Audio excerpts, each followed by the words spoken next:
Samantha Drudge is a change and experience curator. I found Samantha by searching for similar titles on LinkedIn. I started to see these roles popping up everywhere, and I wanted to understand more about what's involved in that particular role and why more people holding these particular roles were starting to pop up everywhere and become, involved in our discussions. When we talk about platform, that's usually going straight to the IT people inside an organisation, and that really sort of dilutes the conversation around what we can achieve. So the fact that we started to see these workplace experience, workplace curators, once we sort of started seeing those titles, it was really like, well, that makes sense to us, and I'm hoping that they do what we think that they do. I reached out to you, Samantha, because I'd like to talk more about user experience or employee experience, what we hear as UX or EX, and not just about the user interface. And therefore how that should be led by a team that's not necessarily IT. So it should be led by professionals in experience rather than professionals in the actual technology. Our managing director wrote a recent article on this, and it's available on our LinkedIn and our blog. And what we understand is that it takes a special skill set to look at the holistic employee experience, and tech is only one part of bringing that to life. So can you give us an insight into your career to date and what skills and roles have led you here? Great. Well, Landell, thank you so much. I've been really looking forward to this, and my mind has been blown away as I was thinking about some of the questions you put forward. But thank you for the opportunity. I'm really excited to share part of what I've learned, but I suppose where I want to start is 2 stories from a long, long time ago that give you a sense of what grounded me in why experience is important. And the first one is, and I'll ask you a question, do you know that you used to be able to get $10 notes out of an ATM? I don't remember a time when that ever happened. When they first implemented ATMs, there were 2 reasons for that. One was they wanted to reduce transaction costs. Yeah. So that was the return on investment from a banking perspective. 2, it was to offer greater customer service. But what came about, they patterned the usage of the ATMs around current behaviours of customers, not what customers might do as an outcome of transforming the way we do banking. What actually happened, customers started working differently than they would with previous banking arrangements, where they'd go into the branch, they'd queue up and they'd take out maybe 2 weeks worth of money. Right. What actually happened is people started using the ATMs like it was their wallet. So the return on investment from a banking perspective, where we were reducing transaction costs because they were electronic and they weren't in a branch, actually was foiled by customers and how they wanted to experience the world. So what actually happened? Transactions went up. The cost of servicing the ATMs, because you have to put the cash in there, went up. So their whole return on investment went one way, the way they didn't expect it to go. So my really big lesson there was we have to start with people first and how they want to experience a service, because that is really going to inform what the technology solution would be. Not just one where we think, spot solution, automate, people can get money out of the machine themselves. You have to think about why they want it, what they want to experience. Yeah, it's classic error, right? It's classic. We think we've got a tech problem, let's solve it. Yeah, but we think we've got a small problem, let's solve it with some tech. But we haven't thought about the broader implications of user behaviour and stuff like that. But as humans, we went, we can now do this differently. So if we had have started with how they wanted to be able to access their money, we would have learnt something very, very different. The second scenario was a sales and service platform prototype that we did for one of the big banks. And rather than you coming in and applying for a home loan or a credit card or a personal loan, we put in place a platform that looked at your financial position and offered you a full suite of products. Okay.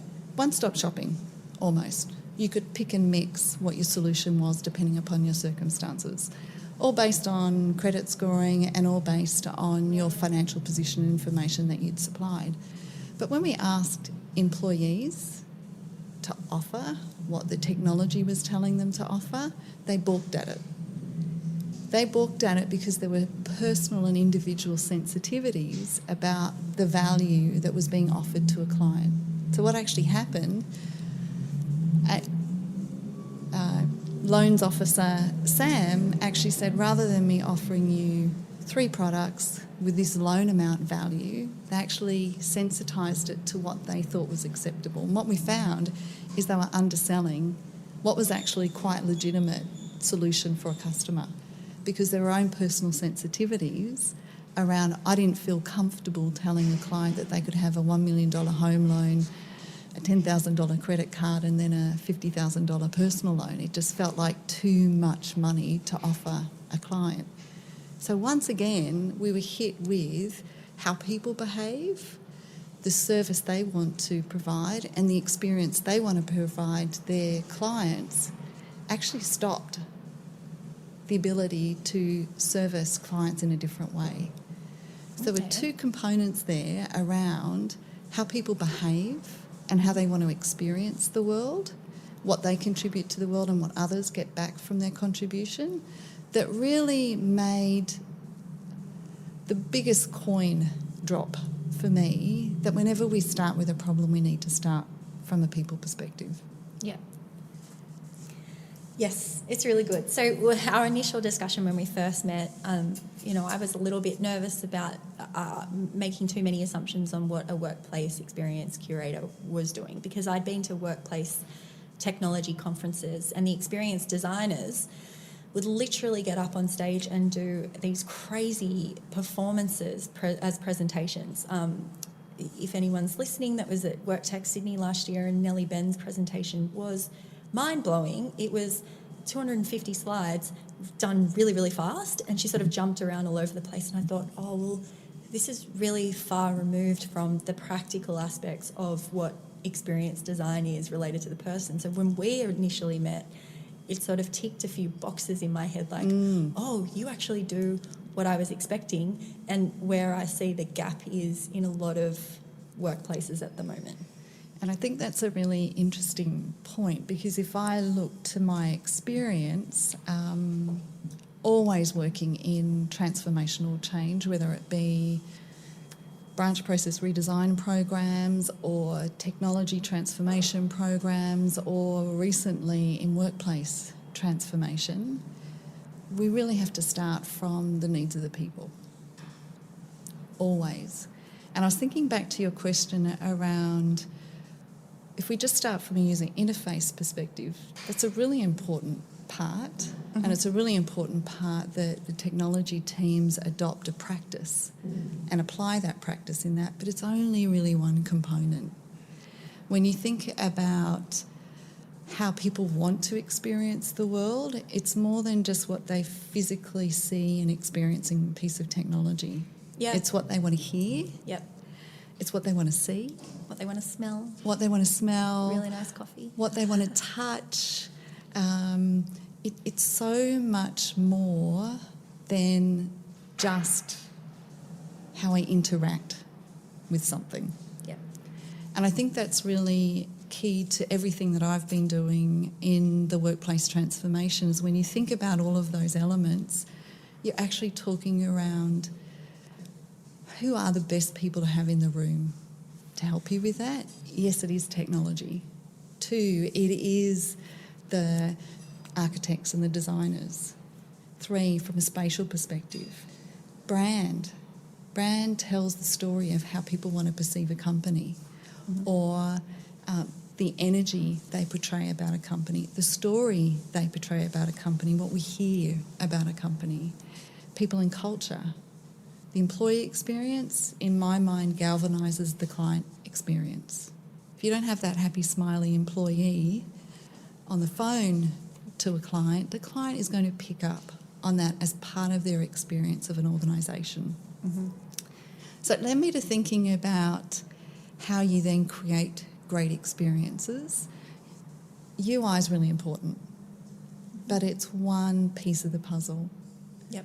Human-centred design, techniques and practices and a mindset, if we can call it a mindset, that's actually helping us shape our thinking around what that experience will be. And their tools and techniques actually really help facilitate the conversation to understand what people's needs are, what their desires are, what their wants are, or what the essential things are to help them have an experience that they can see, feel, touch, hear, smell, taste even. So many examples of that. So we've done all of our workplace transformation work and design of workplace. It's always been in the context of that very broad group, but honing in on a lens of thinking about what is the experience we want people to have. And we've used a tool that's recently come to my knowledge, which is experience master planning. Yeah, so this was part of my next question. So what process do you go through? What are the deliverables at the end? What sort of tools are you using?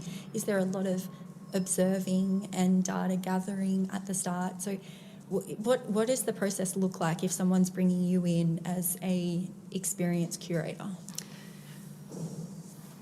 I think there's the starting point of what you're trying to achieve. Yep. The example of the last program I worked on, it was a workplace transformation where we wanted to redesign or reimagine the workplace. Mm-hmm. And if we thought about workplace being a success factor or a talent attractor or something that really gave clients, partners, employees, visitors a real view to who that company actually was at that time, we need to think really broadly and really deeply about what the organisation stood for in terms of a noble purpose, what the employees wanted, what customers wanted, what the market was saying about the organisation. So we started off very much with what we called an aspirational brief, which looked, in workplace in particular, you're not talking about something that's going to be redone in 2 years. We're looking at something that needs to have longevity, 15, 20 years to maximise the value out of that. So we started looking at organisationally, strategically where we thought the organisation was going, what the organisation would look like into the future, not just in the now. We did an aspirational brief which talked to the strategy leaders in the organisation. We talked to steering committee about what they thought the opportunity was and what the possibilities were of what we wanted to create for the organisation. Do you get good ideas out of possibility, or do you get, if you ask a really open-ended question like that, and I do, what are you trying to achieve? I get silence a lot of the time, like crickets, because I don't know if people have been used to working in such a box for so long that when they're asked for what they want, they can't really articulate those big picture ideas. It's a really good question because it's very true. Yeah, it's like you have to kind of throw a couple of ideas their way, then they kind of leverage off that and then they go, oh, and what about this? And come up with it. So we did a couple of things to solve that depending upon who we were talking to in the organisation. Mm-hmm. In the first instance, when we were talking to the steering committee or to the business strategists in the organisation, it was about getting outside in thinking. Yeah. So if we wanted to reimagine the workplace, what was going on in our industry, what was going on in the rest of the world, and at the moment there's so many new emerging businesses. What are they doing differently to attract talent or customers or clients, or what's different about their product offering? So it was about putting on the table some different thinking. Yeah. So if you're a large traditional organisation, you're definitely in competition with these smaller players that are coming in, these startups, these scale-ups. They're more mobile, they're more agile, they're more fearless. Oh, absolutely, yeah. I think. So what can we learn from them? How does that shape thinking into the future? And people want to work for them too. Yeah. Part of the reason we wanted to be famous, or the company wanted to be famous for workplace, was to attract talent. Yeah. It's commonplace now. That's what makes people choose between companies. So I think the interesting thing there was we had to give people some different ideas, different thinking. We did some study tours. We looked at industries that already had strong experience thinking. Hospitality is a great one. Okay. Even in the education system, if you think about going into a schoolroom now, they're doing things so differently. I was just in the classroom, so education's really interesting. What they're having to do in universities to attract students from elsewhere to invest in having an education here. It's a competitive market, so they had to do things differently. What's their point of differentiation? And workplace is a point of differentiation for a lot of companies. Can you today. give us an example of one of the best experiences that you had? That's not in the list of questions, but it's probably putting you on the spot a bit. I can't help but think, way back when I first started my career in marketing, we always talked about your first interaction with a company is the one that's going to make a mark on you. And we were in Salesforce in San Francisco in 2017. Yep. And, I mean, it's a remarkable workplace. They've invested a lot in creating workplaces that attract talent. But what was remarkable about that place, every Monday or once a month on a Monday, that's when all the new starters start. Yeah. They all arrive. There's a DJ. There's people who greet them. Yep. There's music going on. Can you imagine day one turning up into a workplace to be welcomed in that way? I can, because I worked at Salesforce. Yeah, well, great example. But it was the one that Yeah. said, if you're going to make an impression on people and get them to talk about Well, yeah. the organisation, awesome start. As an onboarding employee of Salesforce, one of those great experiences was I came in, I got to choose prior to coming in the hardware that I wanted, and I'm an Apple person, so I said iPhone and MacBook Pro. That was all ready to go for me. I had a buddy who had teamed up with me to navigate the organisation to help me, like, even with confidence things, like you get into a lift and there's other people there with their Salesforce badges. Even there's the culture of like, oh, you must be new. Hi, and they talk back and forth. So the onboarding process of Salesforce is an excellent experience. Yeah. Even what they offer in terms of future talent, they have a program where you can learn about their products. So if you're interested in becoming a developer, you can go and do that, and then you've got a prime pathway into making your inroads into Salesforce. So I think that's an exceptional way of saying what they were trying to do was attract talent. Mm-hmm. They'd really thought about how do they create an experience that's optimal to your first day starting. Yep. That really anchors you in who the organisation is. It almost sets an expectation of how you work in the organisation, but it also makes sure you're equipped to do your best work. Yep. So they've really thought quite collectively and holistically around what it is important when somebody joins the organisation, or even how to get somebody to want to join the organisation. Yep. So they had a big motivation and a big goal in terms of why they were doing what they were doing, and they tailored their experience in service of that. Mm-hmm. Okay, that's a really good answer. I think that's a really interesting piece. But if I think coming back to when you look at not just UI and not just technology leading it, that broad sense of who are the people that frame experience, people and culture, brand, IT, workplace, it can be even a recruiter is representing your company when they're looking for talent for you. Yep. So somehow or other you've got to weave this story around comms can be involved in this process. But I think it's some of the mindset around adopting practices such as human-centred design, even agile methodologies or lean actually let you really focus on creating experiences holistically. Yeah. Yeah, and you do have to get some buy-in to those processes as well. Yeah. I wanted to come back to the tool that you mentioned because I think I cut you off. But what was the tool that you mentioned for doing a lot of that that work? It was like a management tool that you said you were using. An experience master plan? That. Okay, that's a process. Oh, that's a process. It's a process. See, I don't know these things. No. Yeah, okay. I assumed that was a software And program. it answers your question around how do you help people talk about what they want. Yeah. And I think the interesting thing there is if you just ask people their desires, their needs, but you don't give them a framework for how to think about that, then they'll come left, right and centre, and you won't be able to then consolidate it into anything that will actually help you. So through our journey mapping programs, and we did, I can't remember how, maybe 30 sessions with 300 people, we used a technique from a company called Free State, which is an experience narrative. And we basically used that as a pro forma to get people to think about how they wanted to experience the workplace.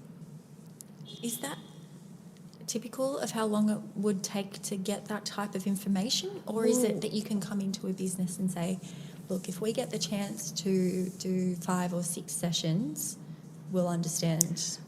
Like, it's probably how long we chose that size because of who the organisation was. Yeah. And it wasn't just about employees. It was about our business partners. It was about clients. It was about customers. Yeah, right. So they're very big spread. There were very big spread, and we wanted that depth just to be able to get a sense of the whole organisation because we were wanting to reimagine the workplace. Yeah. So but I'm sure you could do a much smaller subset. Yeah. Or groups. But I think it all depends on your frame, what you're trying to achieve. Yeah. And we were trying to reimagine the workplace, and the workplace is in service of so many different types of people. Yeah, because it was a bank, right? So you have the corporate services, you've got your private investors, then you've got your consumer banks, your branches, then even the ATM experience. There's a lot of things there's a lot of touch points. And I think that was something that I really wanted to reflect on. When we talk about workplace, everybody thinks the physical workplace, but a workplace to everybody now is how I do my work. Yep. And so part of my workplace is my laptop at home or my mobile phone because I'm working on the go. Yep. Or I could be working at a client site. So the workplace is not just the physical representation of where people come in to work together. It's a really important part of building community and social connection, but it's enabling people to do work wherever they are. Yep. So the whole context that we talked about, and this is when technology becomes really important, is the digital and the physical. Yep. When thinking about workplace. So that's why we made sure we pulled together in all of those groups that could actually influence both the physical workplace, the digital workplace. I was with Dimension Data today, and they were doing a presentation to the University of Sydney, who is a client of both of ours.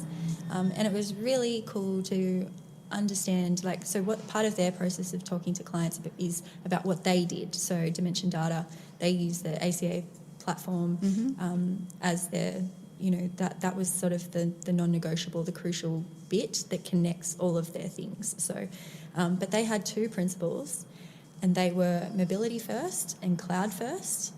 And then their lead gave them gave them direction on, you have no budget, and you have no, there's no sort of framework that you have to think about. What is it that you're trying to create if you had no budget and you have no timeline? And he threw out ideas like, do you want a virtual receptionist, a hologram receptionist? Do you want facial recognition and all of that sort of stuff? So they came up with this huge plan, and then they were able to whittle that down to actually make it a really practical thing that they could put in over time. But doing that big picture thinking is what started them off. And I think that very broad journey mapping across a very broad group of people lifted our thinking. Yeah. Lifted the thinking into the broader sense of how do we want people to experience the organisation. Yep. It wasn't about solving for what the wheel of the car is or the meeting room booking system might be like. It was actually saying when people interact with the organisation, what do we want them to see? What do we want them to feel? What do we want them to hear? Mm-hmm. What do we want them to touch? I mean, the whole conversation around that sense of life in the workplace, greenery, biophilia. Yep.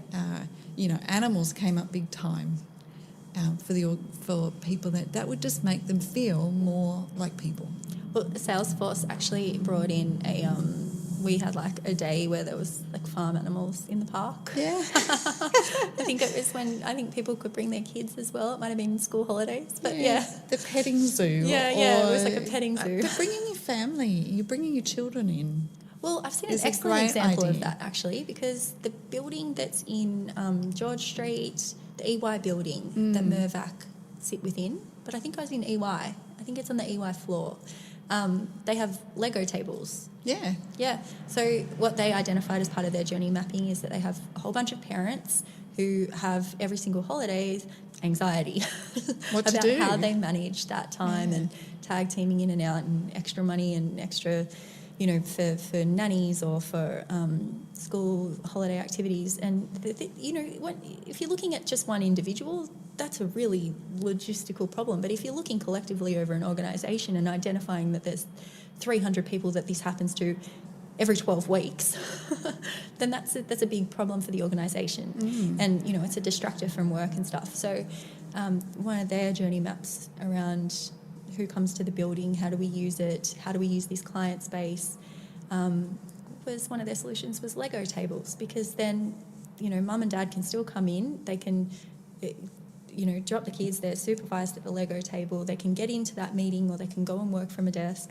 and there's sort of that kind of hybrid of being able to look after kids as well as work at the same time, but be around colleagues and stuff. A better balanced life. Well, I think it really... Or I'd like to talk to more them about human. how that... Yeah, because then you get to see that side of people that that's you around your family. Yeah. Oh, that's nice. There's more of people that you start to see. I think about talking, a lot of common theme at the moment is talking about how you bring your whole self into the workplace. And I think that's a really great example of there's more than work Sam or work Landell. What else is there in you that you can leverage around, and it might not even be in the workplace, it might be giving back to community, that is still in service of who you work for. Yep.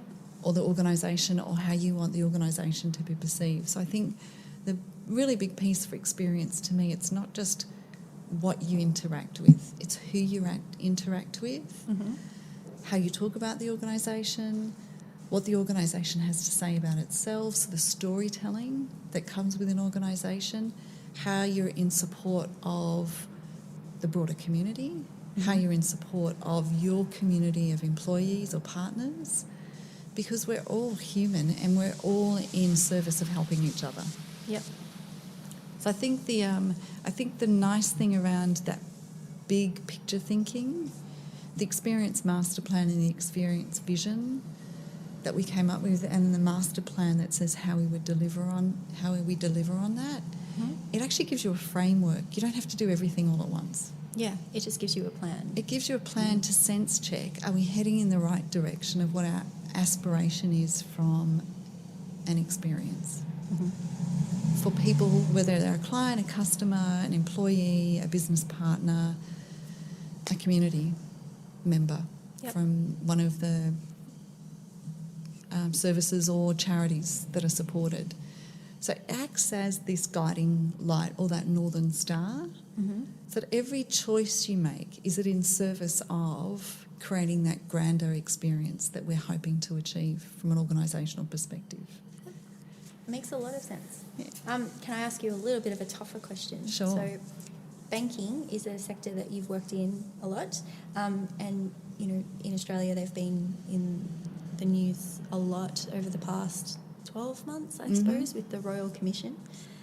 I'm wondering, in that climate and under that scrutiny, like how you can still inspire people to come to work at banks, and how do you still create those, customers are looking at these, the outcomes of, and the sound bites on the news and going, oh, what am I doing? Exactly. What is the perception of these companies and what they've done in the past? How do you inspire, people, top talent to want to come and work? Like you've got generation, particularly millennials, and then your Gen Zs coming through as well, who are very much centred around giving back to the community, and they still want to do that through work.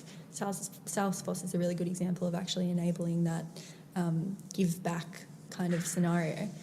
But how do we inspire people to come and work for those banks in that current climate? It's a really interesting, I can't remember what the year was, but at a point in time very, very soon, we're going to have 5 generations in the workplace. So it's not far off. So I think it's 22. Yeah. It could be now, because I think 22 is Gen Z, so that's a university graduate. Yeah. Yep. So it's not very far away. Yeah. So we have to be thinking about, and I think this is why it's important, what are individuals looking for? And I think that's then going to help me answer that question around how organisations who have been through situations like the Royal Commission and the scrutiny and the perception in the marketplace, whether it's from a talent perspective or a customer perspective, I think there are 2 hats that people wear. Mm-hmm. There are the people who work for an organisation and they really value the noble purpose that organisation has. So they trust, they're loyal to the organisation. When something like this happens, they go even harder into making the discretionary effort to actually fix things or change the perception. Mm-hmm. So communication around what the problems are, the scale of the problems, where the problems are and how that's being remediated or being worked on to be addressed, plus also supporting them from an emotional perspective, because there's a lot of hearing something like that in the news, and you worked for this particular individual who you probably admired. You're hearing a different story about them. Yep. So supporting them from an emotional perspective is really important. But they are true believers in the organisation, and with that comes this passion to fix things. On the other side, you've got the people who see every problem as an opportunity. This might be my once-in-a-lifetime chance to really make a significant difference to either the customer experience, the employee experience, or to reshape an organisation. Because a lot of people in the Royal Commission, or a lot of those organisations, they're really having to think about their business model. Yep. So there's a lot of people then who go, I want to be part of reshaping an organisation. It's a really unique opportunity. It doesn't happen very often. Mm-hmm. So for them, it's about painting a picture of what the future might look like and really helping and empowering them to shape that. So you've got these 2 groups of people, and then you'll have the other group of people who there's a misalignment with their values, so they will choose to go elsewhere. But I think that's a benefit to the organisation and to that individual as well, because you don't want to be working somewhere where it's not aligned with your values and what you want to do. So I think there's always this opportunity around the loyalists, if I can call them that, and then the people who really see an opportunity in every problem that's presented, and then how you give them the empowerment to actually start shaping the organisation to be something different in response to what needs to be addressed. Yeah, that's a really good answer, actually. And we've probably all been there at a point in time where we've heard disappointing news about a friend, a family member, or a company that we've worked for, but we really believe in what their purpose is and who they are, and trust that something different can come about. And then there's the people who go, I really want to fix that. I'm going to find a way to make this a contribution and an achievement of mine and really address what that problem is. See, that's what you do very well. You just brought that back to the person and gave me thinking around, like, if there's a family member or if there's a friend that, like, there might have been some shit around them. And yes, my instinct is to help because I'd probably be the loyalist or be the problem solver. Yeah. Rarely would I just walk away. So if someone is tied to their workplace in that same way, I can understand. Yes, see, that's what you do. You always bring it back to the person. I think it's about the why. Yeah, it's about the why. Yeah, yes, that's not just. Well, that brings me into my next question. So, I know you mentioned one of the issues you encountered when starting this role was a criticism that this was all the fluffy stuff. How do you respond to that? I think that's generated from, if I look at it from a corporation's perspective, it's generated from the fact that it's so hard to nail a tangible benefit in response to an initiative like an experience master plan. Yeah, especially in an emerging market. Like, we're only just seeing this over the past couple of years. It's quite pioneering, yes, in so many ways. Yeah. And not only that, I don't think there's... Well, we're yet to come across what is a really good measure of experience. Mm-hmm. You know, if you think about the complicated nature of humans, what they see, hear, feel, touch, smell, taste, it's so varied. Yes. How do you measure the fact that you've actually created a better experience? Well, we can't answer that yet. We're working on a couple of projects where they've talked to us about employee happiness.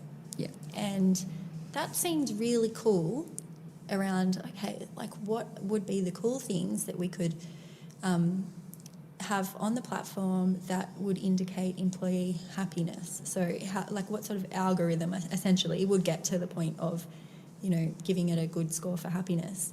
And then I read some research recently that they've found there's pretty good research that happiness is actually genetic. So no matter what happens to you, there's like a steady state of happiness that you will always return to. And I'm only just like 2 weeks back from Fiji, and when you're there and you experience all that, they're one of the happiest countries in the world, and then you think, oh, but it's genetic. It's not. It's then it blows your mind around. Okay, back to the drawing board, how do we have a measurement for experience?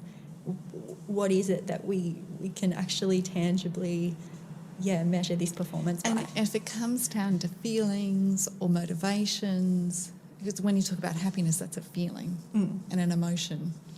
There's so many emotions. And sometimes an emotion, like an angry emotion, can be of service or it can be of disservice. Mm-hmm. Because if I'm angry, I might want to nail that problem that an organisation's happening because I want to fix it. Yeah. So that anger sponsors a positive step in the right direction. But you can then be angry where you just want to throttle somebody, which is not necessarily going to be a good outcome. Yeah. So there's this whole sense around feelings, emotions that are really the outcome you're trying to trigger when you give somebody an experience. How do we measure that? And I think if you're really interested in happiness, there's a professor, his name is Martin Seligman, and he talks about learned optimism. Oh, yeah. And learned helplessness. And I think you should read up about him because it's fascinating. I went to a presentation on Tuesday night that he did, and but simple things. Somebody who's naturally optimistic or happy, their wounds heal quicker than somebody who is pessimistic or unhappy. There's a direct correlation with your biochemistry. With your biochemistry. There's a direct correlation with coronary heart disease. They even found that there's a direct correlation with the words that people post on Twitter and Facebook. So that's how they've started to measure happiness. Wow, there's some metadata. Yeah, I will look that up for sure. That's so I really think that'll be interesting for you. So the challenge has been around, you can't give us anything tangible in terms of what the benefit is. Yeah. We instantly go to the technology because you can see significant tangible benefit in automating something. You'll definitely look at spatially if we can do a workplace augmentation of space that lets us get better value out of the investment we're spending in real estate, then there's tangible benefit. Yeah. But when it comes to That's the the one cultural that we get and experience piece, I think there's a lot of opportunity to take what might be fluffy and turn it into something very, very real and measurable and quantifiable. How you get to the dollar value of that might be interesting, the tangible side, but at least being able to measure the shift, I think, would be the starting point. And I think we're getting to a point now that you've got universities studying this stuff, and you've got that they're coming out with better and better studies, as well as going through transformations themselves into better places to work. So the University of Sydney is a really good example of that. They're doing a world first building where they're going to have allied health professionals in one building working together from the time that they're undergrads. So I'm exercise physiologist working with doctors, nurses, physios. We have to do that out in the real world, but we don't learn any of those skills in university. And there's this really weird cultural thing when you get out and have to work in practice with these people. So the University of Sydney is really trying to create a place where that can all happen together. So the transformation that they're going through, they're experiencing it simultaneously. They've got a bunch of stuff, studies in this. What you're getting criticised for is fluffy stuff. Yeah. So I think we'll but there's see value there. A shift soon, definitely. Last question for you. But I'm a bit like those. Every problem there's an opportunity. Yeah. So if we can't measure it, how do we measure it? We've got to solve that problem. Yeah. I think so. You mentioned when we first met that you were keen to educate people on what you do, and I agreed that having someone like you involved in projects even before we're engaged would be really helpful, because we come in and because we're a platform, the solution could be huge, but practically that's not where businesses want to start. And so instead of going really big, they go right narrow and say, we just want a room booking solution. And so I think, your skills to me would be extremely helpful to have a really good plan, a really good idea of what's long-term, short-term, medium-term, and where we would come in. What information would you like to impart on the audience so that they might consider engaging someone like yourself who's passionate about the curation of these experiences? I think you asked me a question about where we started from initially. Yep. And I think it's that starting point, or what you're trying to achieve, that if you can flesh that out, then you know the tools, techniques, and your ambition that you want to achieve. Now, if we really do experience master planning well, then you might have a really lofty goal. Yep. That feels a lot bigger than what you can chew or make a decision around. But what I've found is how you then break that master plan down into its components so that you can bite off small pieces, or you can choose one stream and really put your attention to that.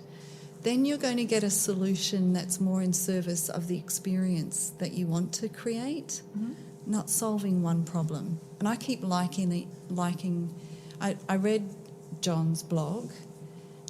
What I kept hearing, it's like there's these spot solutions to everything, but they never make sense, and they're never in service of what you're truly trying to achieve. Yeah, because most companies don't have that big lofty goal.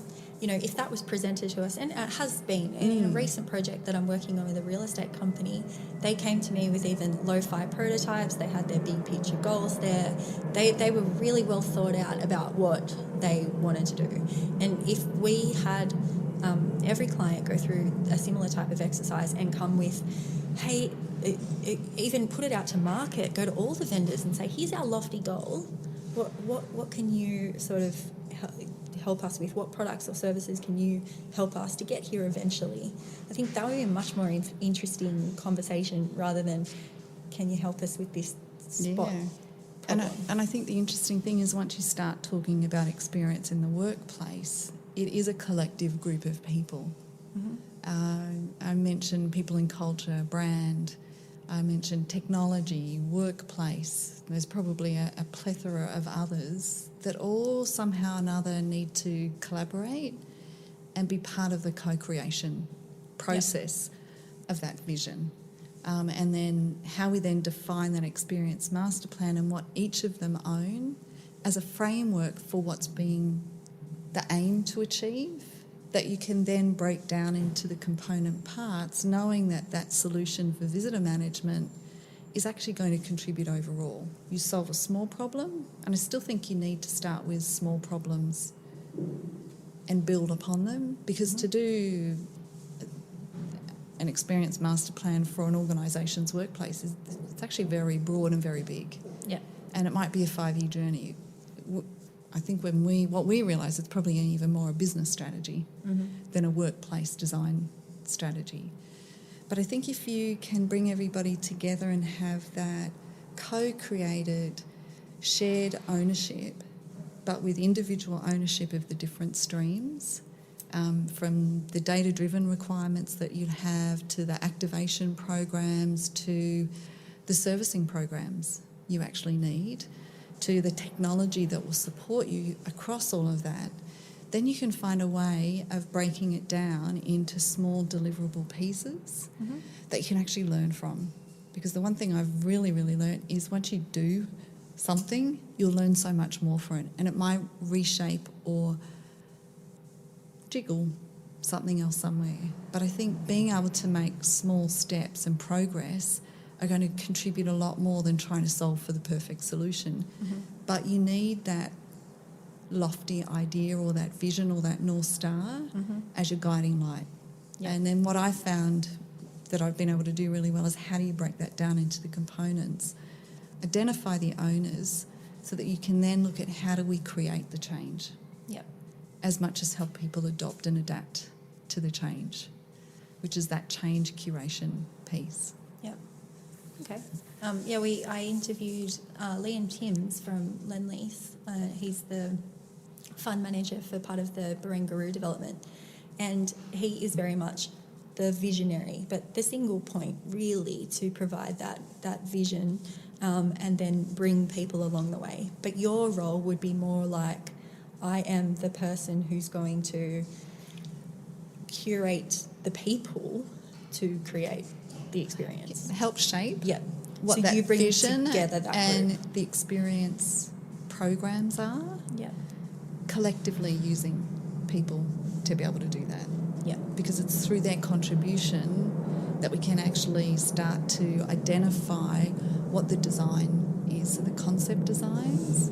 Just starting from the journey mapping and shaping that in a way that we then know what each of the components are that we need to bring together, and then identifying across the business who has responsibility and ownership for that, and then how we would plug that together in a form of a roadmap to actually be able to deliver on that, knowing that technology's got their enterprise program, they've got their premises program, you've got business applications that you need to cater for, you've got the base building requirement that you need to interact with. So we know they all need to come together. They won't all come together at once. You identify what the basic things are that you want to start working on, and that can be some simple quick wins or some things that really make a lot of sense because they're going to tackle big problems quickly, which is probably why we want a visitor management system or a room booking system, because people can see the value or the loss of value in wasted real estate. I just wish that they would come to us with more of here's our end goal, but we need to do this first. Yes. I would love to have that connection to, oh, okay, now I see where you want to go. This is in service of that, which is in service of this. And I think it's a really good point, because I think once you've got the why, that's what's missing I think, all the time when you just get, we want a room booking system. Yeah. Why? And there's such a disconnect What are you trying to achieve? Yeah, and there's such a disconnect between, so if a vendor goes in and says, what are you trying to achieve? And if they haven't had that conversation previously, they don't know. No. So the vendor is then leading, well, this is what you're trying to achieve because this is what I have as a product. And it's a bit unfair because yeah. then the client goes, well, you're just selling me a product. That's right. But you didn't tell me you wanted something else. So, Yeah. you know, the vendors are in the dark a bit. And, if you had that kind of, here's our big picture stuff, but this is the problem that we want for now, how do we engage? Yes, I think if we have the vision, how that then formulates into a roadmap. Yep. And then what are the bespoke solutions we might need, or the platform solution we might need, or here are the specific pieces that we want to work on year 1, year 2, year 3, year 4, or month 1, Q1, whatever that program is. But once you have that big picture, and I think that's what I found through my experience and just through some natural ways of thinking, it's easy for me to put the big picture together. But then it's easy for me to help people translate it into what's important for them to be focusing on, to the roadmap piece, or break it down into that actionable pieces that you could do short term and longer term. Perfect answer. Well, that was my last question, so thank you so much for your time. My pleasure. I really appreciate you coming in. We are off to the Women in Finance Awards tonight, so we get to let our hair down a little bit. But yes, if you'd like to get in touch with Sam, then get in touch with me and I can pass you her details. Thanks for your time. Fantastic. Thank you.